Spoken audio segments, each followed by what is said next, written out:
Hello and welcome my partners in crime, and thank you for joining me again today.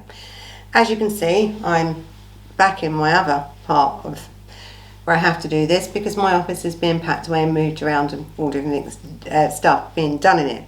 As the UK opens up, so do we, I suppose, don't we? So this is where you'll see a few changes just to do with the background for now, and I don't know what it's going to look like in the end, but for now this is going to be where I'm going to film. A bit more comfortable, I think, to tell you the truth. Okay, before I start on this case, I know I have a warning with the intro and everything. It tells you, you know, there's graphic content and all this in it. This case is a case of a murder of a 7-year-old child. So, you know, I'm quite graphic. I'm not holding anything back. Because I don't believe that's what we should be doing. So if this case is not for you, you don't like anything to do with murders of children, then I suggest that, you know, you watch another one of my videos and stuff that hasn't got that in it. So I just wanted to give you a bit of a warning before we start that there is content in this video that will be upsetting to some viewers. Okay, so enough about that. Before we start, you know what to do. Put your thumbs up.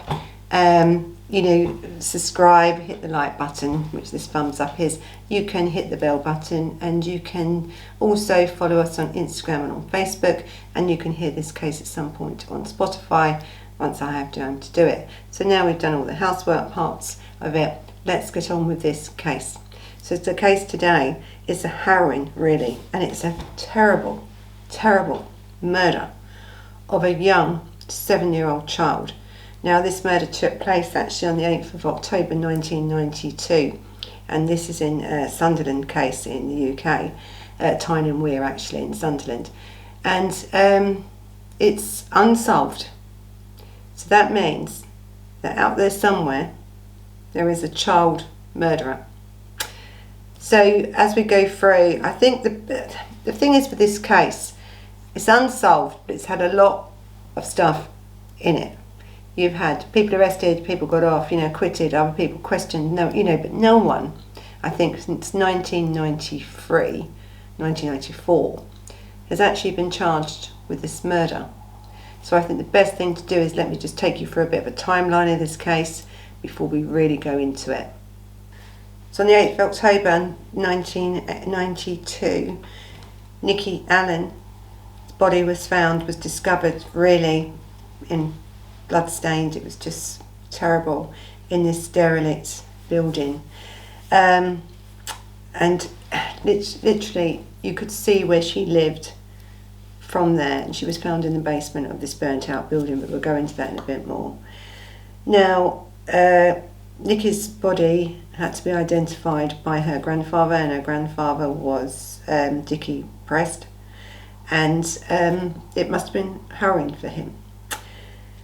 So what the police have said that happened to Nikki is that once she was stabbed 37 times, but she was actually killed, they believe, before that by a house brick, and where her skull actually was smashed in with that.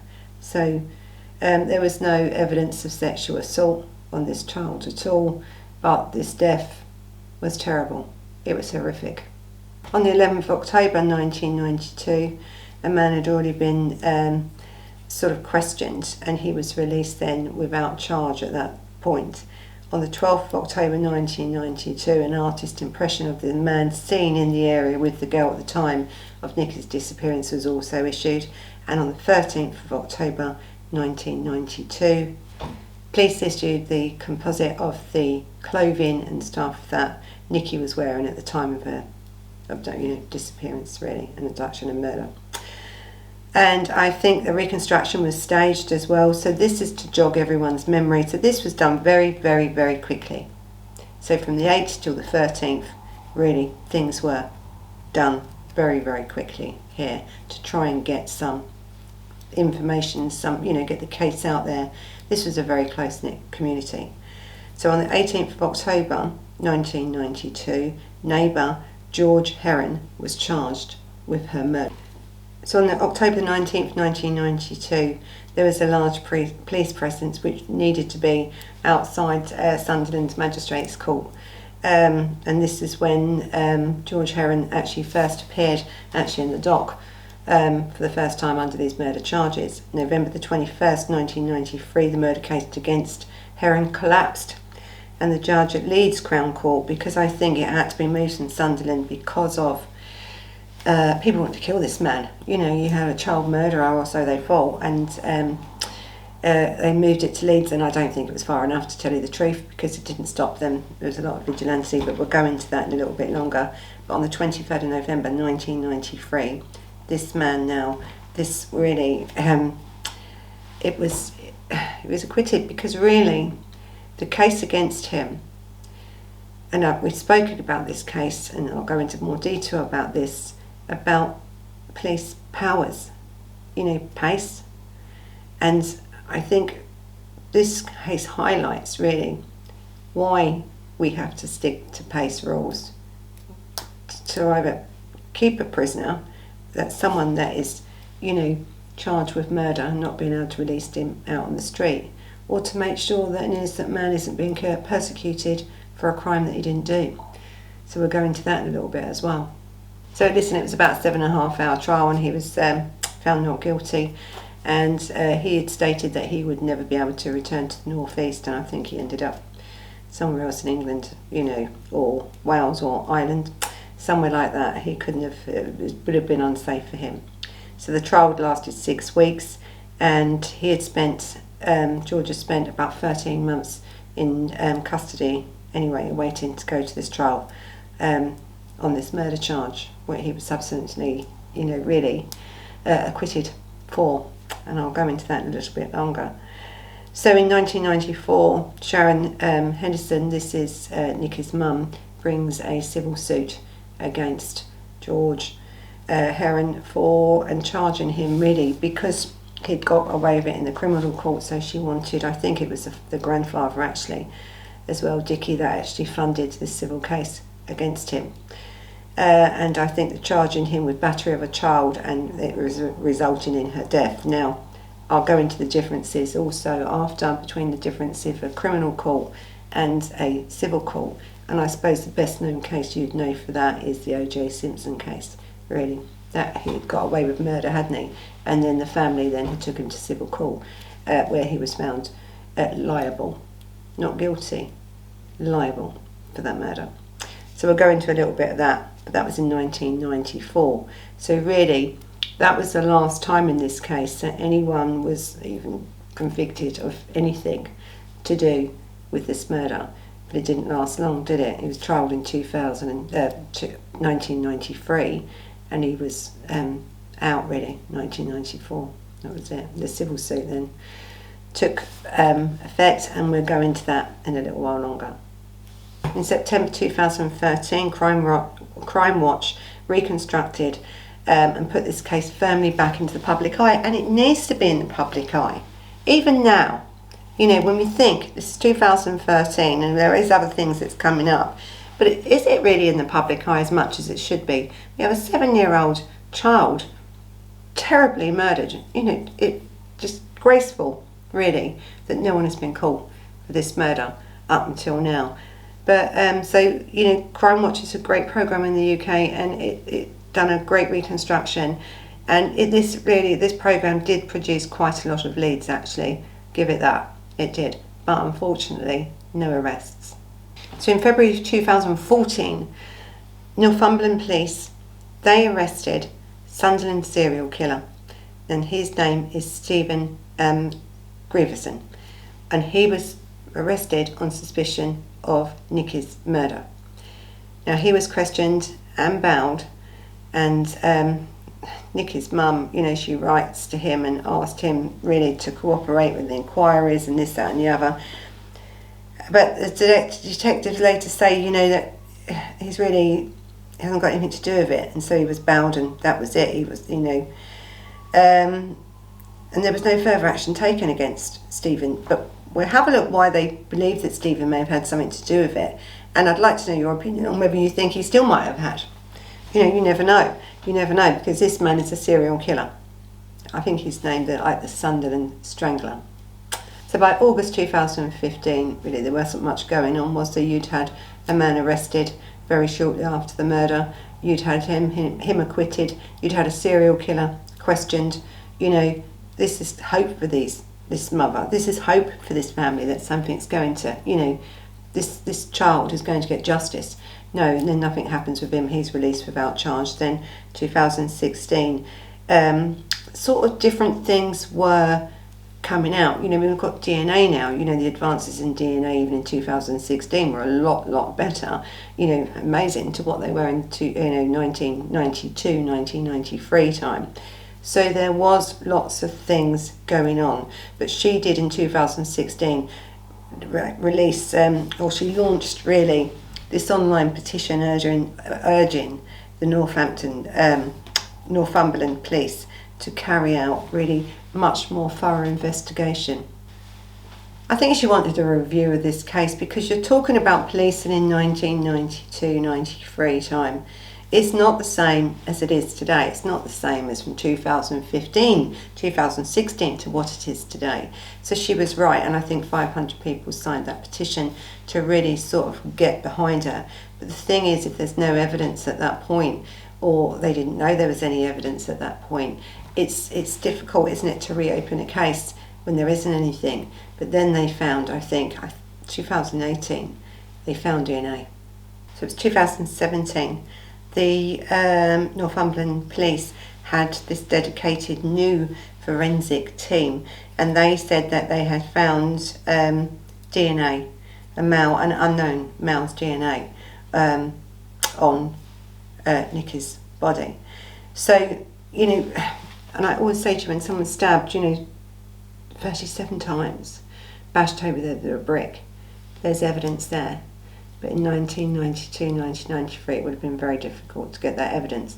So if they'd stored all this stuff correctly, you know, and sealed, and as we've said before, we've lost a lot of cases where people haven't stored evidence and stuff properly. So when it comes to where we have these advances in DNA, we have to have evidence kept so well that you can use it to find a killer. Listen, we've gone through the timeline, and now I'm going to go into the details of this murder and the suspects and everything about this murder. But I first wanted to give you that outline so you can see this is the longevity of this case. This child's murder was nearly 30 years ago.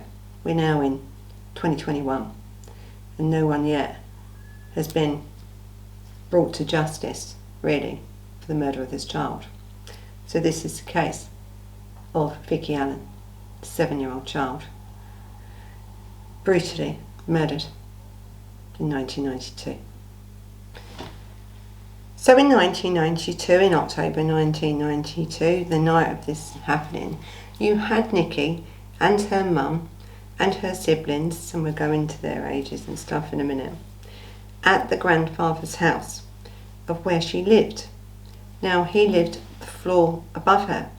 That's where he lived, in this block of flats, and I'll show you about them in a minute. And literally, she was a lovely girl, happy girl, and she said she wanted to go and watch the telly. So there's a few different stories that I've read about this. Some people have wrote and said that Nikki was seen, you know, outside a pub. That's the last time she was seen. Other people have said, like her mum, that she had left her grandparents' house the next floor up from her flat, and Nikki wanted, and this was just before 10 p.m. at night, so Nikki wanted to run off first, you know, and go and watch the telly. So the mum was a few minutes behind her, but she could see her over the balcony on the bed, so she had to go down the stairs and run along the balcony. And I think that's when she was reported, I don't know if it's when she was reported missing, but the mum said that she could see her there. So, but as I said, some stories have said that the girl, that Nikki, had left the grandfather's about 2 hours before, about 8:30 at night. But the mum is saying it was about, I think this is how it reads actually, to show the truth, is that she left just before 10 p.m. at night, and she and her other 3 children were walking slowly behind, a few minutes behind, if that, really saying goodbye, this, that and the other. And Nikki ran down the stairs and has to go, and she could see her over the balcony going down, and that would have been it. When she got home, Sharon, the mother, Nikki wasn't there. That was it. She was gone. And it was a few hours she kept looking for her and all the neighbours. This is a very close-knit community. I don't think Sharon was with her husband at the time, or a partner at the time, but he still had a close relationship with the kids and her. But they had the grandparents living above them. They'd lived in this building for quite a long time, so it was a very good community. People knew each other. They knew everyone. She sounds the alarm that Nikki's gone missing, and everyone now is out looking for this child. So these flats, I think it's Wargraft or Waregraph in Sunderland, and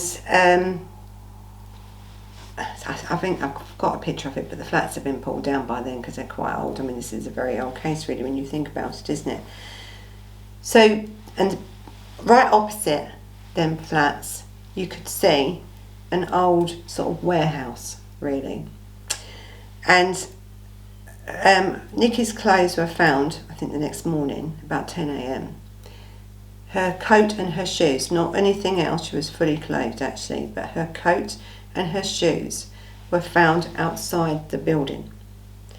And then Nikki's body was found in the basement of this really old burnt out warehouse. That's where the murder had happened. But you could literally see her home across from her. Terrible really. Anyway, these neighbours, they'd been searching, they found this body, and I think one of the neighbours was the ones, only the police had been called, everyone was looking, but one of the neighbours did find her body, and it would have been a terrible sight. You're talking about a girl that's been bludgeoned to death really. The police have said they believe that it was a house brick that was used to smash her head in, literally smash her skull in, and her face and stuff. She was brutally attacked. They think that's what killed her. I think the autopsy said that. They believe that's what killed her. And then she was stabbed 37 times. Now, the child was tiny, absolutely tiny. This is a frenzied attack, really frenzied. Now, the problem is we don't know if it was sexually motivated. You just don't, really. There was no signs of a sexual assault on her at all, but that doesn't necessarily mean it wasn't a sexually motivated attack on her. We've spoke before, haven't we? Sometimes it's the thrill of the kill is what the perpetrator needs, or sometimes it may be because they were disturbed before they got to that part. But anyway, luckily the mother didn't have to put up with that, as well. But it was terrible, and her body and her, she wouldn't have been left in a very good state. So the mother didn't identify, it was the grandfather, Dickie, that identified the body, and it must have been absolutely traumatic for that man, absolutely, and for this family. One, to have found out that, not only is your family member missing, but they've been murdered in such a terrible way. So we've had 3 people arrested, haven't we, for the murder. So we've had George Heron. He was 24-year-old at the time of his arrest. Now, he was the neighbour of Sharon, Nikki's mum, and Nikki. He hadn't lived there long. He had only been there a few weeks. His sister lived there and he'd come to live with his sister. So he hadn't been there long. But he would have known her or seen her, even though he said he didn't. He would have. So in 1993, George Heron, 24, stood trial for the murder of the 7-year-old. Nikki, but was later cleared by a jury. Now, George was 24. He hadn't lived in this area long. He'd moved in with his sister. I think she had been there longer than him. He'd moved in with his sister. The locals, or so it's been said, that the locals said that he was a bit of a weirdo, he's the local weirdo. But I think the more you watch my cases, what is a murder then? What is weird? A murder doesn't, just because someone may seem different to what me and you are, or how we live our life, it doesn't always make them a murderer. And I think this is what people get wrong. A child killer can, look like me or you. They don't have to be the local weirdo. Given that, though, he had spent some time over this derelict building, this derelict warehouse. But we don't really know much. There isn't much about George, actually, to tell you the truth, that you can really say what his character was like. He wasn't there very long. Then he was arrested for this murder, and then he was acquitted of this murder. He was moved away and stuff. So there isn't much about him. His name had been changed and everything else for this man. And I know people are going to go, what? This is he's got off with murder and this, that, and you haven't changed his name. There's reasons why. And, I've said before, haven't I, when you are convicted of a crime such as this, where you have killed a minor in such a totally disgraceful way, and you go to prison, things are going to happen to you in prison. Also, the public were outraged at this local community were outraged. And, that's reasonable, isn't it, to be outraged? But as I said, his court had to be changed actually from Sunderland Crown Court to Leeds Crown Court because of danger towards him. There was mobs of people, and that distance didn't stop them. From Sunderland to Leeds wasn't far enough away to protect this man. Now, the reason that he was acquitted of this murder is, so shortly after this murder, George actually confessed to killing her. This is what the police said. Now, there was 12 interview tapes taken at the police station. So we've spoke about PACE, haven't we, before? And I'll go into more detail about that in a minute. And if you don't follow the rules of PACE, what can happen? So George done 12 taped interviews, and the judge had looked at these interview tapes. He had given a confession.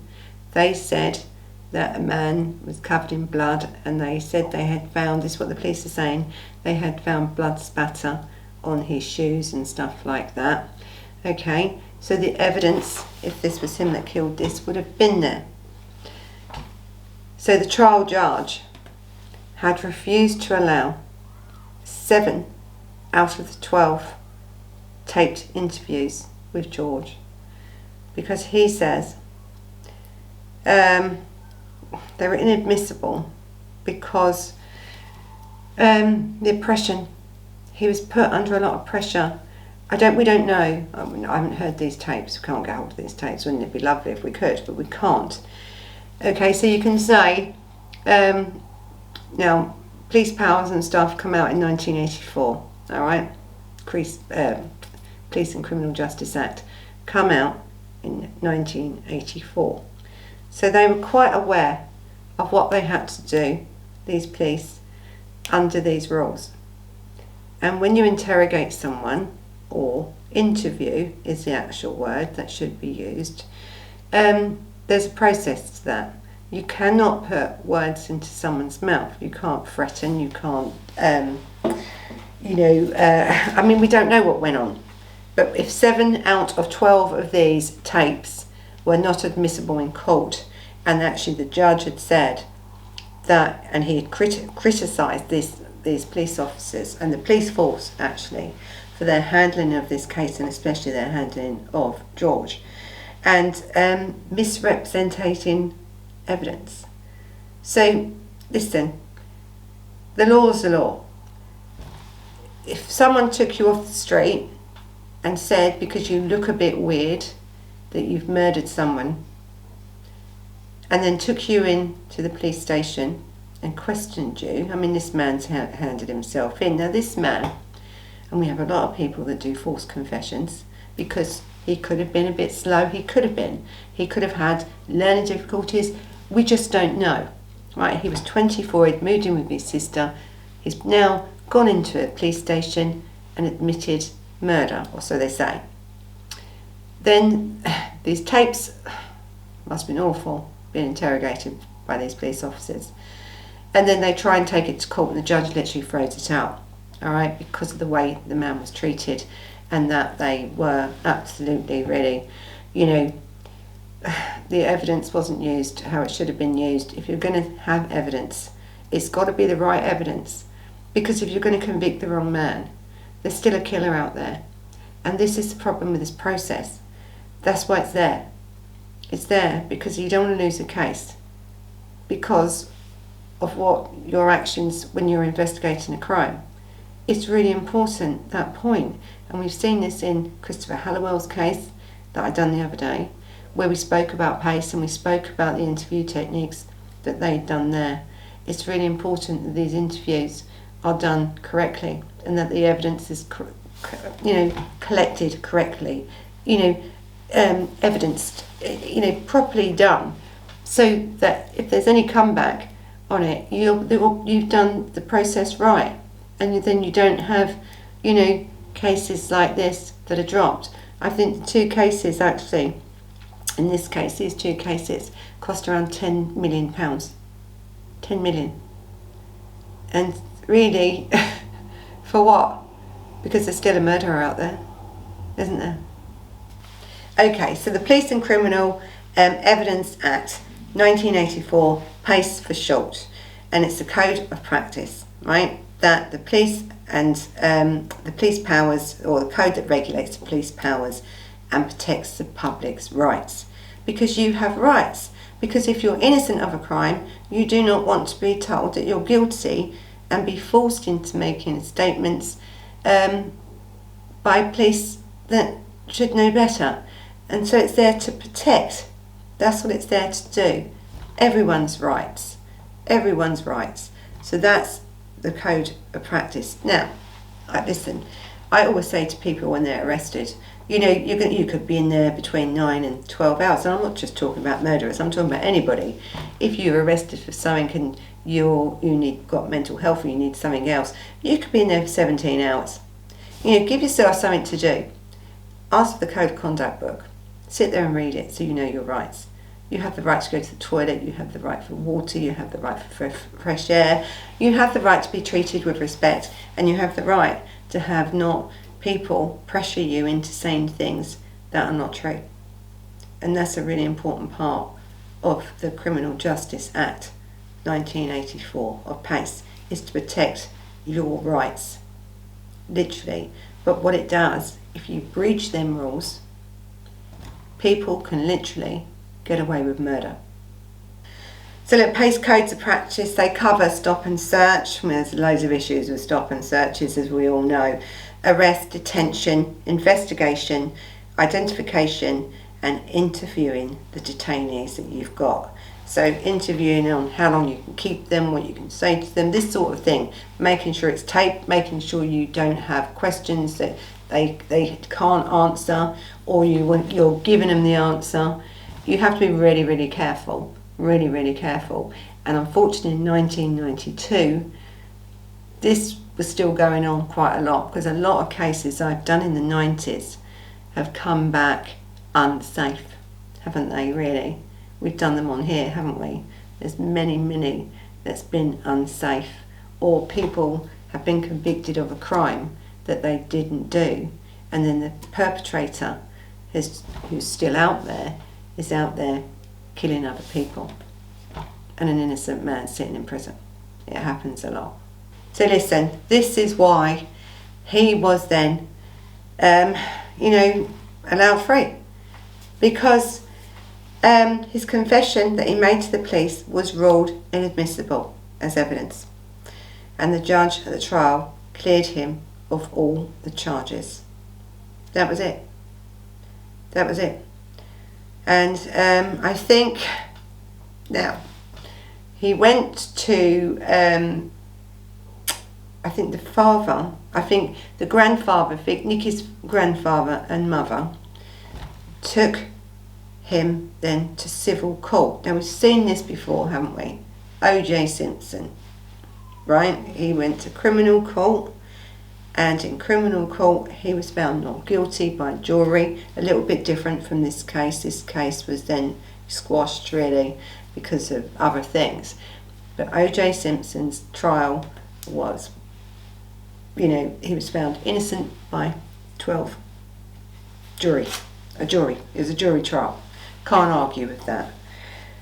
Then the family of Nicole Simpson then took him, didn't they, to a civil court, and they sued him civilly for that. Now, Sharon and the grandfather, and I think the grandfather paid the fee because civil court is not free. They took him to court and they won. So in criminal court, he was found, cleared of all charges. But in civil court, he was found guilty. Well, not guilty, liable. There's a difference, you see, in the wording. The fundamental difference is really between criminal and civil law. Criminal law seeks to punish for the offence. Civil law seeks to achieve a remedy, usually cash or something like that, to put you back in the same position you was in. I don't know how that would happen when it comes down to a child's life, but anyway, such as compensation for an injury, that sort of thing. That's more what civil law deals with. By handing out a punishment or penalty, criminal law aims really to deter offenders from doing it again to other people in society and stop them really from reoffending, right? That's the main thing about criminal law. Criminal law, you're going to go to prison, you're going to have lots of different things, including fines. Civil law, you can't go to prison. So the criminal law look at it is that their ultimate aim really is to maintain the stability of the state and the society. That's what criminal law is about. Now, PACE has to be part of that to make sure that we don't have corrupt police officers that want to blame innocent people for things they didn't do, right? So that's, PACE is under that. So now civil law aims to deal with disputes between individuals and organisations. And a lot of people still can't believe that you can get off in a criminal court but still be found liable in a civil. And the reasons why actually are it's about evidence really. It's about that weight of evidence. That's what it's really about.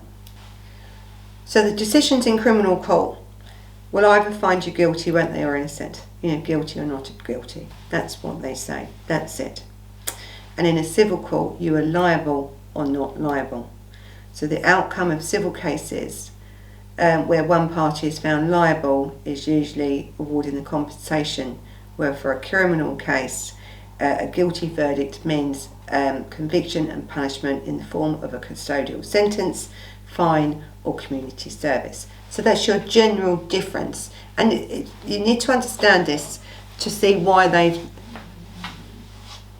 wanted to get some justice, all right, for Nikki. Even that. And the same as Nicole Simpson's America case against O.J. Simpson, they just wanted justice. So yes, a person can face both criminal charges and civil charges at the same time, right, for a crime. And that could be anything really, and the CPS actually will prosecute in a criminal case, and then at the same time the wronged person then can sue then for damages in the civil court. And this is sort of what's happened here. This family allowed the criminal justice system to do its part. They feel that they've been fouled by that. because there's no, it's difficult no matter how much you hear that, someone's been arrested, you want them still to be charged, don't you? You want them to go to prison, you want them to serve justice, serve their time for your murder of your child. They didn't have that. So they wanted something, and that part of it was this civil suit against them. That's against him. That's what they wanted. And really, I think the main difference there is with criminal and civil law is really evidence. It is, custodial or fine, that's the difference in that. But it's really about the weight. And I always say to people, the easiest way to really think about when we're looking at criminal cases and civil cases is really, if you think that a criminal case, you're innocent until proven guilty, aren't you? The threshold for evidence to be met to put you and take away your liberty, because that's what it's about, is much higher in a criminal court. In a civil court, the weight of the evidence, the probability of whether you did it or not is a lot less, because you're only talking about a monetary punishment, aren't you? You're not talking about your liberty taken away, so the threshold is a lot different. And I think, you got I think with a criminal case, you're talking about certainty. Are you certain? Is that jury, without reasonable doubt that this man did it? But in civil law, the probability, 50-50 maybe, that's enough. So certainty versus probability, I think that's the best way to describe it. And listen, in civil court, George was found guilty or liable for her murder, or her death, not murder, because murder is the wrong word in civil court. Unlawful death, really, but not murder.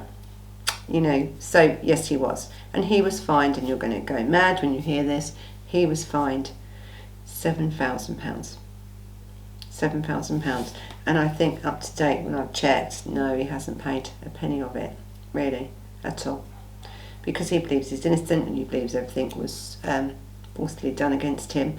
And, he could be right, couldn't he? So now let's talk about, in 2014, another then suspect's come along. Now this is Sunderland serial killer, this is Steven Grieveson. Now he was arrested and quizzed over this murder, and he was later told that he would face no further action, that he was literally free to go. Now the reason they looked at him for this murder, because he's a serial killer, but he'd already killed, I think, 3 boys up until then. Nikki was a 7-year-old girl, totally different MO.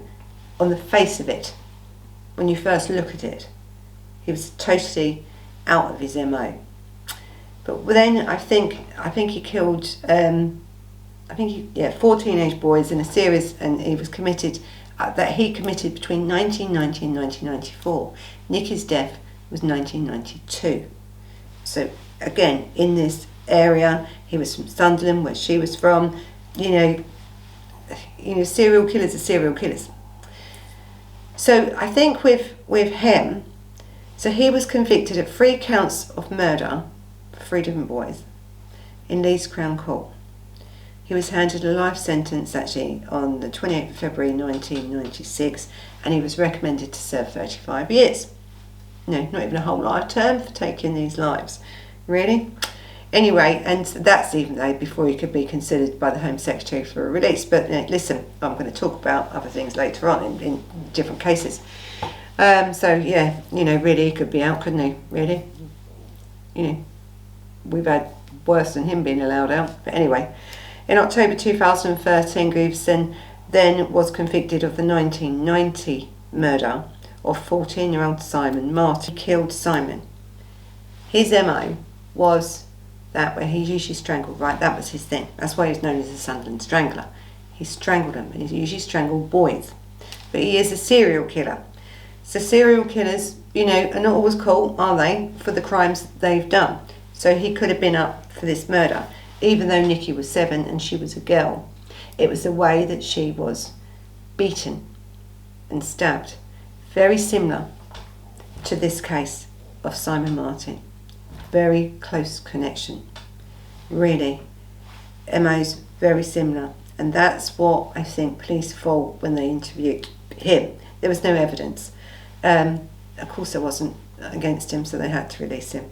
Anyway, he was up for lots and lots of murders anyway. But it would have been nice, wouldn't it, to have found out whether he was the killer or not at that point. Anyway, he became the Sunderland Strangler, and due to the city that he committed all the crimes in, Sunderland, really. But his really preferred method of killing wasn't beating, wasn't stabbing, it was strangulation. But he did, on occasion, murder very similar to the way that Nikki's body was found. And plus, as I say with all these murderers, and especially this one, he's a serial killer. We only know the ones, don't we, that he's been caught for. He's not going to tell you anything at all. He's just not. There could be many, many more, and the MOs could all be different. We just don't know enough about this killer. But he was released without any charge and let go in any connection with Nikki's death. In 2016, it was reported that a young girl had come forward, and she would have been 12 years old in 1992, and she come forward as a witness, and that she's, after seeing, I think, a sketch on the TV, that she had come forward and said that she had information on who this person was. Anyway, I think the police were looking into that, and a lot of leads actually have come from that. 2017, this new DNA evidence was found, which could identify Nikki's killer. You know, the difference with DNA now is from when it was there. The advances in it are amazing, really amazing, but it takes time. We've had older cases than this solved, and literally, you know, you just never know when it's going to come through, do you? So people should be worried out there. And I think in 2018 a man was arrested, really, in relation to Nikki's murder. Now, I can't name this man, nor would I, because as with everything in this case, there has been no charges laid. I think he's been released without charge, but he remains under investigation. And that would be because of the DNA stuff, and from that they can find other evidence. But DNA is relying on how that evidence was collected, how it was stored, how good it is, really. If you got that right, in 1992, if this police had got that part right, let's hope they had, this case could be solved. If they hadn't got that right, and that evidence in any way has been tainted, then that is inadmissible in court. So I think they're taking their time in this case. This was 2018, and I think again actually in 2020 this person's still under investigation. But you know, patience is a virtue. This case has been nearly 30 years already. So I think this man was also rearrested in 2018. So they're questioning, they're doing things. Do I think that this case could be solved? If the police had done everything right in 1992, when it contains the evidence only I'm talking about, forget about their interviewing skills, and that was quite normal in the 90s, and many cases were left unsafe because of their behaviour in the 90s. But they have got new police officers now coming up through the ranks, and have done really since the early 2000s, and this police force have got a dedicated team of forensic people working on this. And policing has changed. I know it's, you know, it doesn't sound like it has with some of the cases we do, but policing has changed. People are more aware now. These officers now are so good at their investigation skills and detection skills. They will go over and over this case. They will go over that DNA, every part of that clothing, every part of everything that was taken. Because you can't stab, say, someone 37 times and smash someone over the head with a brick without leaving DNA somewhere. So it may take time to find it, but I'm sure in this case, or I'm so hopeful in this case, that they do find the evidence that will solve this case. Now, I think in 2020 it was reported that Nikki's mum Sharon met with a witness, and so she was really hopeful. And I think for any family member like this, and I think the father's come forward and he hasn't said anything in many, many years because of his, this is traumatic on the families. They've lost a child. They've had to fight. I mean, this woman has had to fight for justice, have this case reopened, keep going, put pressure on to do this DNA, to get this killer off the street, to get justice for a child. It's a fight. And the reason it's a fight is because of the mess up at the beginning, which has now cost 10 million, okay? And then now the DNA, and I've said before, police forces have a budget for each crime they have, and DNA is not cheap to get done, but this police force are putting everything into it. And so I'm so hopeful that it gives Sharon and her family and Nikki's father real hope that something in the future will come, and a positive outcome will come out of this, because this child needs justice. And if it isn't any of the people that we've mentioned, that means that there is a killer out there, a killer that could do that to a child. Isn't it awful, really, to think that this child has been dead nearly 30 years and yet no one has really been charged with anything since 1993. So I believe in the police force in this one. I believe in this. I think this team are working really, really hard. They are going for everything. They're working really hard. And that's my wish for them, that they find justice for Nikki. So anyway, this has been the Nikki Allan case. 7-year-old, taken way too young. She's left 3 sisters behind, her mother, a father, people that loved her, a community that cared, very close-knit community. And these people still fight for Nikki till this day. So you know what to do. If you want to have a look, I think they've got a Facebook page, and it's all about getting justice for Nikki. You can have a look on much of the social media. There's quite a lot about this case. This case is a sad case for me because I don't like unsolved crimes at all. I've said this before. I'd rather have a crime that the perpetrator has been caught, but it must only ever be the true perpetrator that's caught, not someone that the police think did it. Thinking it is not enough. It's just not enough. You have to prove it. And I think this case shows it all. So, you know what to do. Thumbs up if you found this case interesting.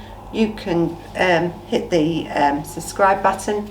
You can hit that bell button to get notifications. You can follow us on Instagram. You can follow us on Facebook. And this case will be on Spotify soon. So thank you for joining me. And until the next time. Bye-bye.